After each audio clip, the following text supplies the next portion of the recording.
kenapa sih kok dia kayaknya berat banget gitu kalau tampil depan orang gitu kan. Padahal kalau di rumah, kenceng banget suaranya gitu kan. Jadi sering sekali anak yang introvert ini dianggap bahwa dia tuh pemalu. Padahal antara introvert dengan pemalu itu beda. Memang sih anak-anak yang introvertian atau anak yang introvert itu banyak yang pemalu. Tapi bukan berarti kalau dia introvert pasti pemalu, enggak gitu. Kita nggak membuat dia berubah kepribadiannya, tapi paling tidak menyesuaikan lah gitu dengan tuntutan lingkungan supaya itu berdampak buat dirinya sendiri kan nantinya di kemudian hari. Jadi mengajari mereka untuk beradaptasi juga dengan lingkungannya. Jadi pada saat orang lain datang gitu kan, dia tahu tuh, aduh anak introvert paling gak suka yang ngobrol-ngobrol yang ngalor ngidul nggak jelas, yang kayaknya kurang bermuatan gitu. Cuman sekedar apa sih lo? Ya gitu-gitu dia yang remeh-temeh gitu. Kalau anak ekstrovert kan seneng.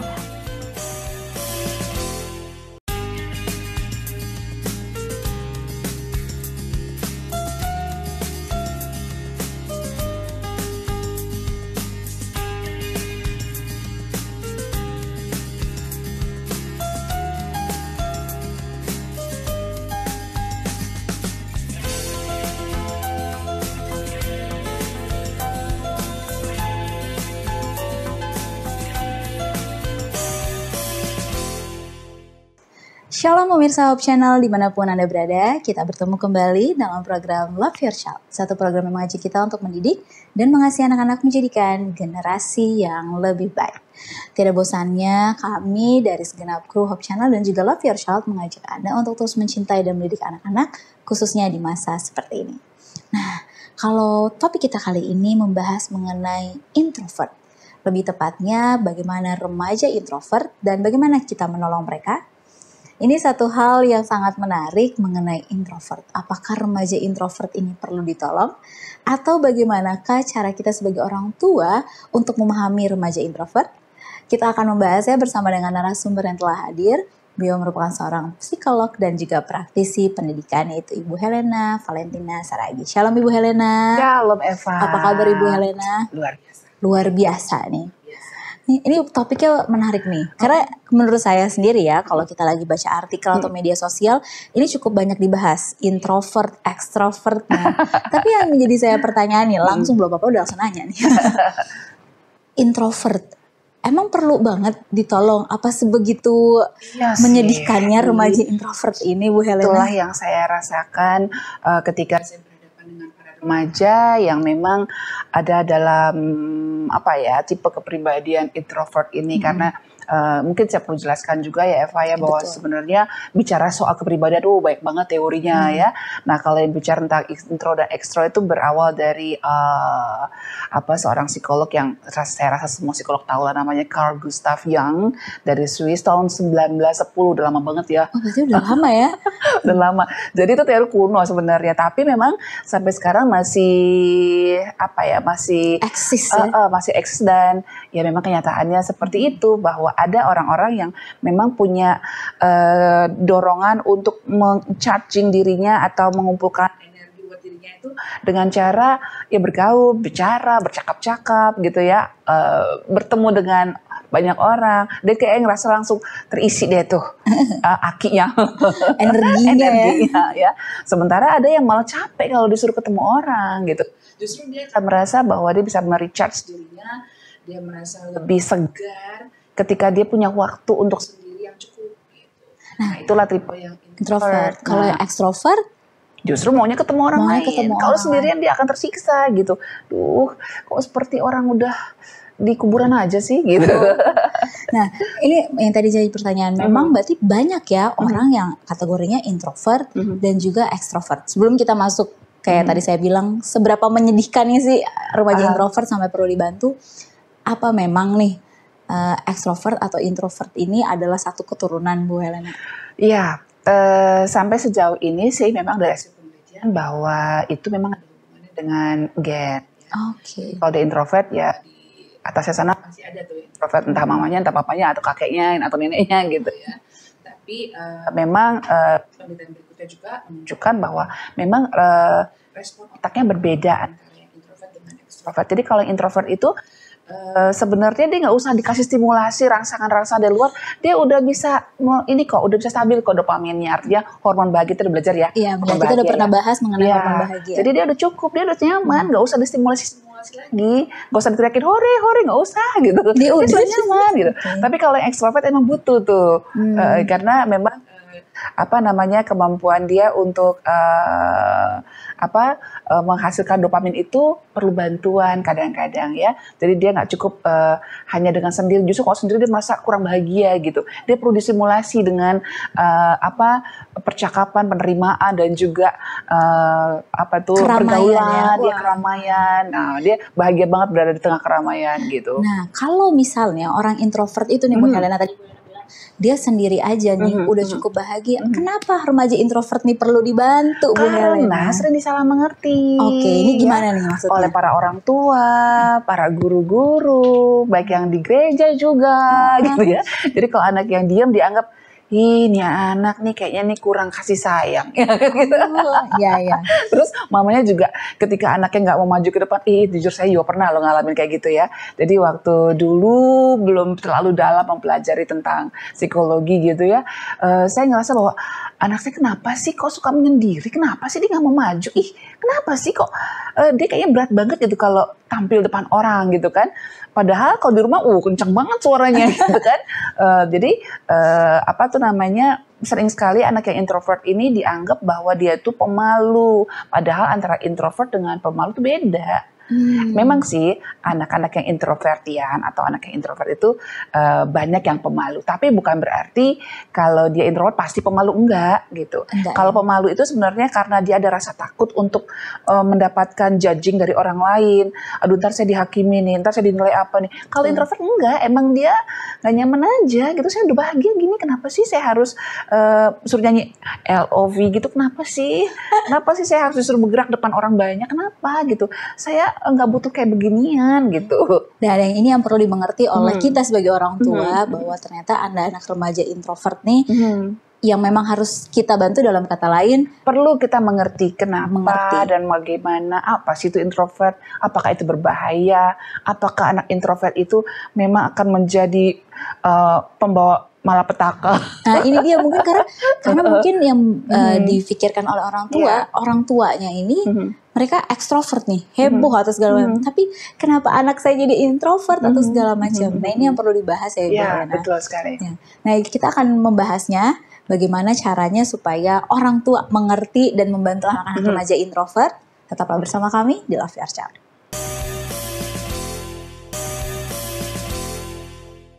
Kembali lagi di Love Your Child dan kita masih membahas mengenai remaja introvert, bagaimana kita membantunya. Ini menarik sekali karena tadi udah dibahas bahwa ternyata anak introvert ini mereka sebenarnya udah bahagia dengan caranya mereka. Tapi kita mungkin sebagai orang tua, pengajar, kok anak saya kesannya pendiam, pemalu. Tapi ternyata tadi Bu Helena sudah jelaskan bahwa pemalu, pendiam, dan introvert ini sepertinya sama, tapi sebenarnya berbeda gitu ya Bu Helena ya. Nah, kalau misalnya orang tua mengharapkan nih, anak saya yang introvert bisa nggak nih berubah menjadi extrovert yang heboh seperti itu?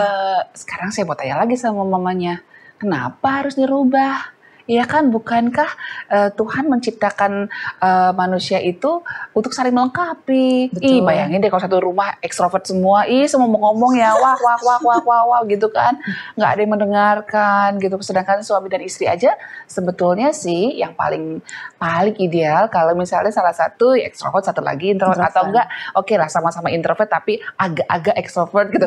Ini kan ada spektrum yang panjang nih ya kan, kayak misalnya aku nih dibilang introvert iya, tapi ekstrovert juga. Jadi dibilang ekstrovert sepenuhnya enggak, tapi introvert sepenuhnya enggak. Jadi spektrumnya bisa agak ke ekstrovert, bisa agak ke introvert, tapi ada yang tengah-tengah gitu. Yang tengah-tengahnya namanya ambivert. Nah, biasanya ambivert ini itu setelah mengalami pengalaman hidup ya. Boleh jadi tadinya dia introvert, lalu dia mulai belajar untuk menyesuaikan diri seperti itu. Nah, mungkin itu yang bisa dilakukan oleh orang tua untuk melatih anak-anak menyesuaikan diri dengan tuntutan atau kebutuhan dia dan lingkungannya gitu kan. Kalau misalnya emang dia nggak suka ketemu orang, tapi dia harus presentasi. Ya kan? Suatu saat nanti ketika dia bekerja, dia harus ceritakan ini loh program dia, ini loh planning dia.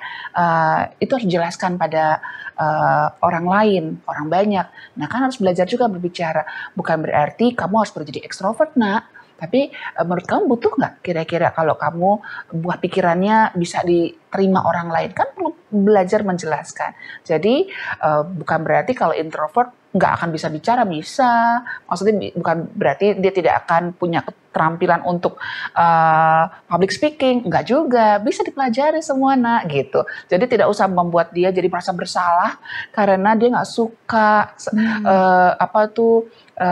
sering-sering bertemu dengan orang banyak gitu. Jadi ya kan? di sini peran orang tua atau guru adalah memberi pengertian, mengajar mereka. Penerimaan dulu. Oh, harus menerima yang pertama ya? Iya, menerima lah bahwa inilah keunikan anak murid kita, inilah keunikan anak di rumah kita gitu. Dan let them enjoy. Ya, betul. Izinkan dia untuk merasa bahagia dengan keberadaan dia yang introvert itu. Jadi kalau sekali waktu dia mungkin pas kumpul keluarga cuma mau salaman, iya sebentar, kita ajarin dia untuk oke, nah, mami tahu kamu tuh nggak gitu suka kumpul dengan banyak orang, tapi paling tidak kita hargai dia yuk. Kita kan perlu untuk empati, ya kan? Sebagai introvert atau ekstrovert kita perlu empati loh. Jadi coba kalau kita ke rumah orang lain, terus orang yang punya rumah nggak mau salaman, sedih nggak? Padahal dia tahu loh ada orang di rumahnya, sedih nggak kamu, nak? Gitu. Jadi kita nggak membuat dia berubah kepribadiannya, tapi paling tidak menyesuaikan lah gitu dengan tuntutan lingkungan supaya apa itu berdampak buat dirinya sendiri kan nantinya di kemudian hari. Gitu. Jadi mengajari mereka untuk beradaptasi juga dengan lingkungannya. Jadi pada saat orang lain datang gitu kan dia tahu tuh aduh anak introvert paling gak suka yang ngobrol-ngobrol yang ngalur ngidul nggak jelas yang kayaknya kurang bermuatan gitu. Cuma sekedar apa sih lo? Ya ampun, ya gitu-gitu dia yang remeh-temeh gitu. Kalau anak ekstrovert kan seneng. Wah, dengan semakin ramai semakin heboh, makin ada gosip-gosipnya dikit kayaknya seru nih gitu. Bahkan kayaknya sedikit-sedikit ada ya gitu deh, suka kadang-kadang nyindir-nyindir sedikit, ketawa-ketawa buat bahan ketawaan aja sih. Nah itu anak extrovert seneng banget tuh, tapi kalau introvert nggak suka gitu. Nah kita bisa bilang sama anak kita, nanti setelah kamu salam semuanya, mami ngerti kok kalau kamu mau ke kamar, ya kan? Permisi baik-baik, tante, om, saya mau ke kamar dulu ya. Soalnya ada yang mau saya kerjakan, deadline nih, gitu misalnya. Nah, berarti yang paling penting di sini kita harus tahu sebagai orang tua penerimaan, karena mungkin orang tua ngerasa ini anak saya nggak sopan banget sih, kayak nggak mau join sama kadang-kadang dibilang ansos kan, kamu anti sosial banget. Jadi orang tua kita harus memahami karakter anak kita, baru kemudian kita mengajari mereka ya bagaimana cara untuk beradaptasi. Jadi negosiasi dan juga tidak mempermalukan dia depan orang. Terus kalau misalnya anaknya misalnya pamit misalnya dari kumpul keluarga gitu, ya kita ikut menolong dia gitu ketika orang bilang, kenapa sih kita mau datang kok kamu udah pergi? Ya ampun, so sibuk banget sih kamu. Bukan so sibuk, dia tuh memang lagi ngejar deadline. Dia sebenarnya seneng loh kalian datang, cuman gimana ya? Jadi kita jadi di pihak dia akan nyaman kan. Betul. Mamaku ngertiin aku gitu. Jadi dia akan merasa bahwa hidup ini nggak sendiri dan merasa dihakimi oleh dunia gitu. Nah ini yang mungkin belum banyak diketahui oleh para orang tua. Saya pun sebagai orang tua baru ya, Bu Alina ya, masih panjang soalnya. Iya bisa kelihatan dari kecil. Nah ini yang saya mau tanya, dari umur berapa kita bisa tahu nih anak kita, apalagi kan ini kasusnya remaja ya. Kayak saya masih punya anak masih balita, udah mulai ketahuan nggak kalau anak kita ini introvert atau extrovert? Bisa ya, khususnya ketika dia sudah mulai bisa bicara ya, udah bisa berinteraksi. Kalau masih bayi susah juga dong, sih. Tapi kalau udah mulai interaksi, nah biasanya kalau kita bawa anak yang introvertian ini kita bawa ke kumpulan gitu, dia akan berusaha mau ke mami aja. Ya dia nggak mau disapa orang lain. Makin banyak orang yang berusaha halo, malah makin stres, dia bisa nangis gitu, ya kan. Terus dia akan merasa nyaman ketika akhirnya cepat pulang gitu. Jadi kalau pas kumpulan mamanya arisan, dia akan rewel banget. Jadi lihat banyak orang tuh kayaknya aduh lelah banget loh dia lelah sekali. Jadi orang tua kadang-kadang salah mengerti, disangkanya anak ini bandel gitu kan. Padahal boleh jadi dia introvertian yang memang tidak nyaman berada di tengah keramaian, ya kan. Nah tapi bukan cuma itu aja sih, ada tanda-tanda lainnya itu ketika dia bertemu dengan teman-teman sebayanya. Iya. Kalau anak-anak introvertian ini nggak mau ke semuanya gitu. Mungkin dia ada salah satu yang dia cocok, udah itu aja gitu. Betul. Itu aja udah. Dia nanti kalau ketemu lagi maunya itu aja udah, sama yang lain-lainnya kayaknya gimana ya? Bukannya pilih-pilih, karena mungkin dia nyaman sama anak ya, itu. Jadi kalau kita lihat anak kita makin gede loh. Kok temennya itu aja sih? Orang lain tuh berteman, ada ngegeng ya, bersepuluh, berdua-belas. Ini anakku cuma bertiga aja gitu. Dia lagi. Ya kan, selalu begitu. Di gereja bertiga, nanti kalau di sekolah juga temennya ada khusus gitu, spesial gitu. Dan dia nggak akan mau ngomong ketika berada di tempat yang banyak orang yang dia nggak kenal gitu kan, dikenal secara pribadi, atau mungkin di tempat keluarga besar pun dia juga gak nyaman. Tapi kalau misalnya dengan kelompok kecil, mungkin antara mama, neneknya gitu, dia bisa ngomong tuh, mau gitu.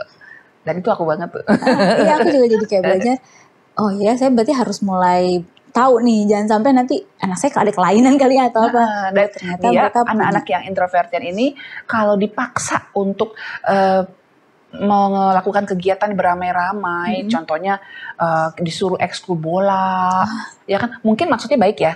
Ini anak saya ini suka menyendiri. Udah deh, saya ini aja deh ikutin klub sepak bola gitu, atau klub voli, klub yang rame-rame kayak gitu. Makin tertekan lah dia. Orang dia introvert disuruh dipaksa untuk menghadapi sesuatu yang nggak nyaman buat dia, apa nggak makin nggak berprestasi ya? Gitu. Ya. Di sekolah akan diperkenalkan itu oke, fine. Dia akan berusaha bergaul, tapi dia pasti akan minta waktu untuk meredakan lagi. Karena lelah banget buat anak introvert ini bergaul dengan banyak orang. Nah, jadi gimana dong supaya dia bisa merasa nyaman? Ya, paling utama adalah kita kan kenal dia bahwa lebih suka mengerjakan banyak hal sendiri. Ya sudah, kasih kegiatan-kegiatan yang membuat dia bisa berkarya dengan kesendiriannya. Contohnya musik lari. Ya kan, udah disuruh aja sendiri. Apa latihan berlari yuk gitu. Ntar kalau pas lomba dia juara tuh, karena dia kan melatihnya sendiri. Iya kan, tidak tergantung pada tim gitu. Terus apalagi ya, mungkin berenang, ya apalagi ya Faya yang sendiri kayak gitu ya. Mungkin dia menggambar, musik mungkin yang dia sendiri. Musik seperti itu. Nah, tapi saya komputer, coding dan seterusnya. Berarti energi anak-anak introvert ini harus kita salurkan ke sesuatu yang lain yang mereka merasa nyaman dengan diri mereka sendiri. Iya, betul sekali. Ibu Lena ada satu pertanyaan yang mungkin kayaknya juga pertanyaan dari pemirsa. Kita tahan dulu dan pemirsa tetap bersama kami di Love Your Child.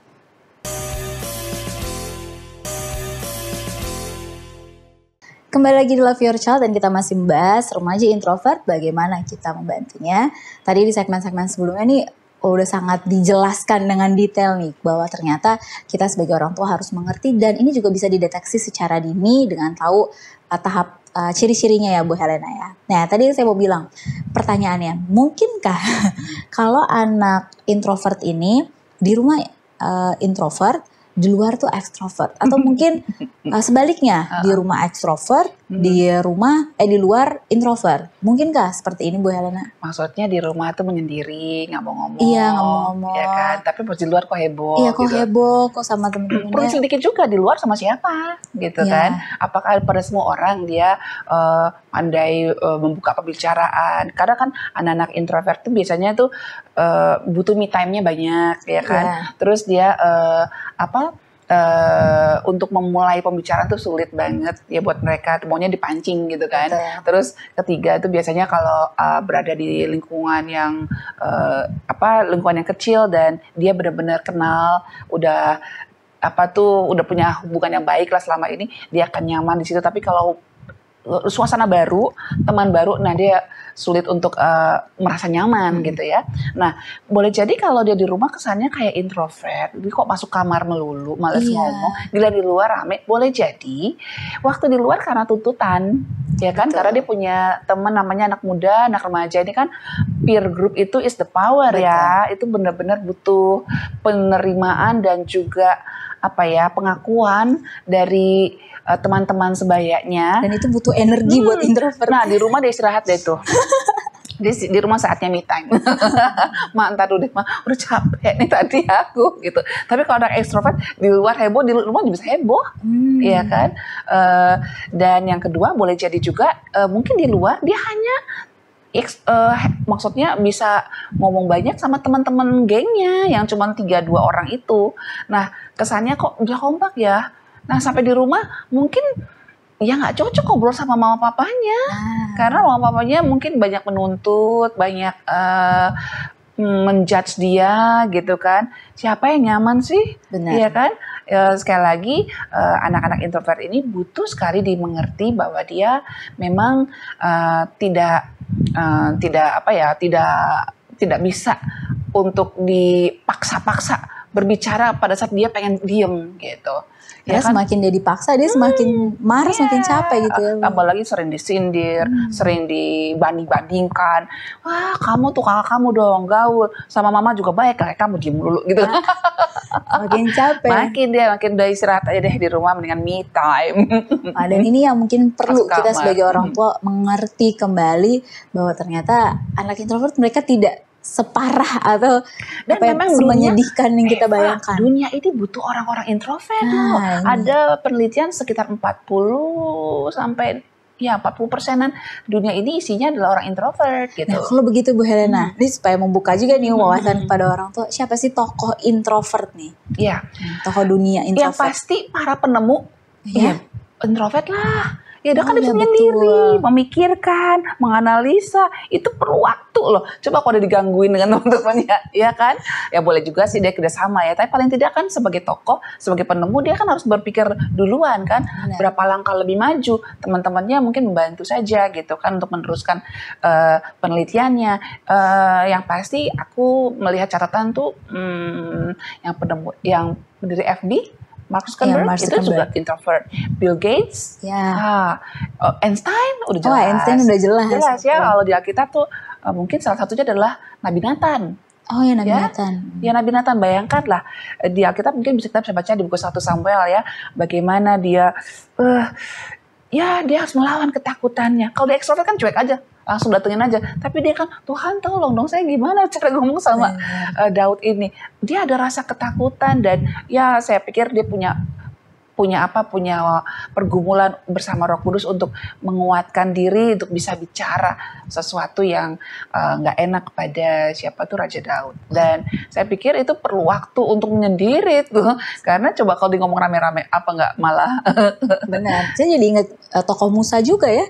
Ya dia di awal pun ketakutan sampai minta kakaknya pun untuk dia bersendiri ya. Dia menyendiri untuk melakukan hubungan yang dekat dengan Tuhan supaya dia bisa mendengar lebih jelas gitu. Nah, mungkin juga sih mereka adalah tipe-tipe yang bukan full introvert atau full extrovert, tapi di tengah-tengah, ambivert ya. Nah, biasanya memang ambivert ini banyak jadi pemimpin. Karena apa? Karena dia bisa menyesuaikan diri. Oke, saya sebenarnya malas ngomong nih gitu. Tapi karena saya tahu kebutuhan pengikut saya, oke saya akan berusaha untuk berbicara, berusaha untuk bergaul dan ya mengentertain mereka, walaupun abis itu saya mesti istirahat ya gitu, capek nih abis kumpul-kumpul gitu. Dan orang-orang dari ambivert ini memang biasanya cocok sekali untuk bergaul di kalangan introvert dan juga extrovert.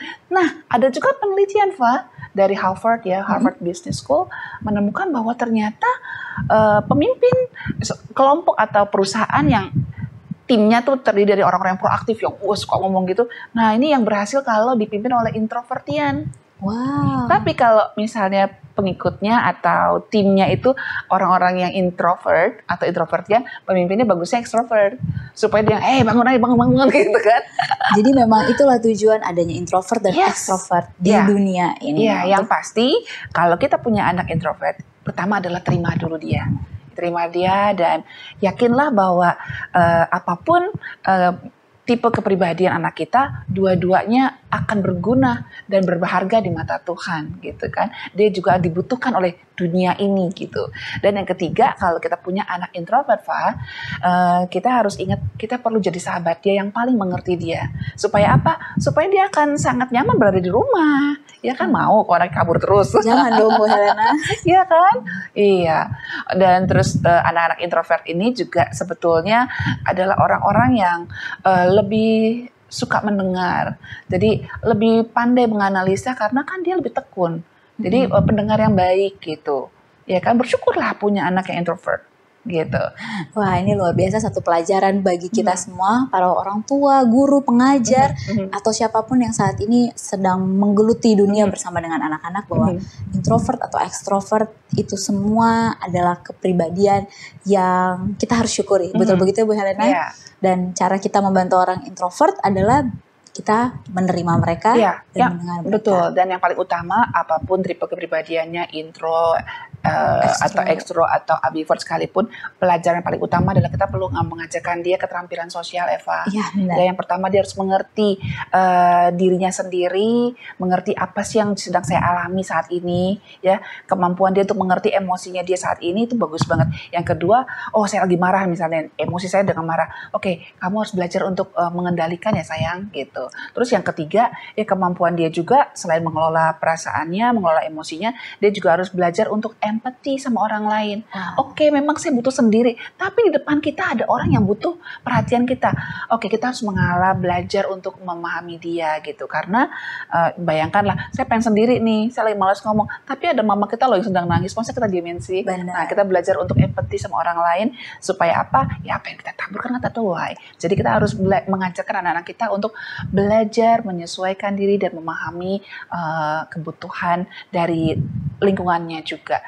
Gimana rasanya kalau kita menjadi orang lain, ya kan? Nah, mari kita juga lakukan seperti itu. Dan yang keempat, ya belajarlah untuk bahagia dengan apa yang kita punya, gitu. Dan yakin bahwa kita juga bisa memberikan sumbangan berharga bagi orang banyak, bagi dunia ini, dan juga untuk kemuliaan Tuhan. Amin. Terima kasih banyak Ibu Helena. Saya yakin ini menjadi satu pelajaran dan kekuatan yang nantinya harus langsung dipraktikkan oleh para orang tua sekalian. Terima kasih pemirsa sekalian yang telah menyaksikan Love Your Child episode kali ini. Jangan lupa untuk terus tetap saksikan Love Your Child, cintai anak Anda untuk menjadikan generasi yang lebih baik. Shalom dan Tuhan memberkati.